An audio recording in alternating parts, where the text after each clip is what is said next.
Hello and welcome back to the ABCs of Dog Training, a show where we go through the alphabet and each episode covers a different term or concept in dog training.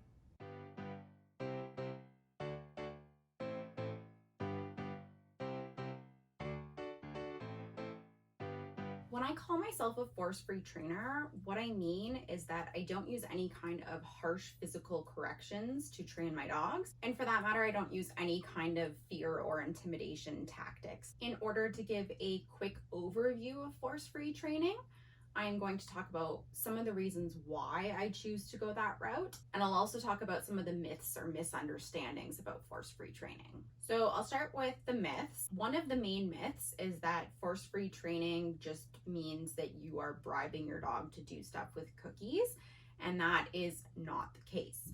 So while I do use food along with other rewards in my training, the treats aren't used as a way to convince my dog to do something. What I do instead is I wait for my dogs to perform behaviors that I like, and then I reward them after they've happened. Another main myth is that with force-free training, your dogs just get to do whatever they want and they run the show in your house and there are no rules, and that is absolutely not true either. My dogs have rules that they are expected to follow, but if they are breaking those rules, rather than me getting upset with them, I think to myself, okay, what do we need to change about this picture? What I mean by that is instead of waiting for my dog to perform an unwanted behavior and then reacting with punishment, I look at this behavior that they're performing and I think to myself, why are they doing that? And then I think to myself, okay, how can I teach them there's a better way to accomplish what they're hoping for? And my goal is to replace the unwanted behavior with my new desired behavior. So for example, I'll talk about something that I mentioned in a previous video, which is that Spice likes to bark at squirrels in the backyard. And I'll talk about what I did to kind of work on her not doing that anymore.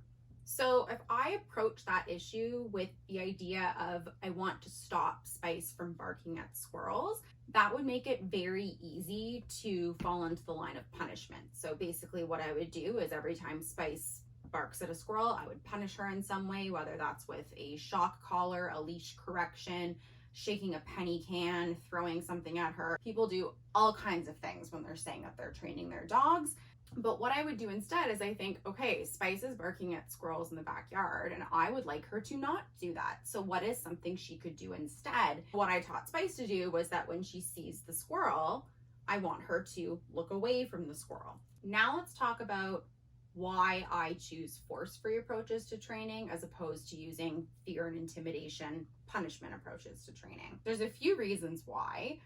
One is that I like my dogs and I don't want to hurt them. So if I have the option between train my dog with kindness or train my dog by hurting or scaring them, why on earth would I pick this option when I could choose that option? That's really my main reason.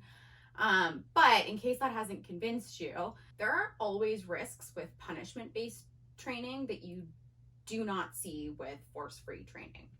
So back to that squirrel example with Spice, if I were to say put a shock collar on her that shocks her every time she barks, she might not actually realize that it's the squirrel and the barking at the squirrel that is making the shocks go off, and she might just think it has something to do with the backyard. When she was in this phase of barking at squirrels constantly, she would do it right away. As soon as she went out the door, she'd be barking and running at the squirrels at the fence. If the shock was coming because she went outside, because she ran, because she barked at the squirrel, because she went in one particular direction, that would be very difficult for her to discern. And what might then start to happen is that she actually becomes fearful of going out in the backyard because she thinks that the shock is just associated with being in the backyard. Even if I shove them out and make them go out there, they're too scared about when that shock is going to potentially go off, and they don't go to the bathroom while they're outside, and then they come in and pee on the floor, and now I've got this potty training issue that I need to deal with instead of the squirrel issue. That's just about covered everything that I really wanted to talk about in this video. If you have any questions about it, please feel free to comment down below. If you liked this video even just the teensiest bit, you can hit the like button as well. And last but not least, if you have not already subscribed to the channel, please hit the subscribe button. I will see you next week with the letter G. Break. Wrinkle P.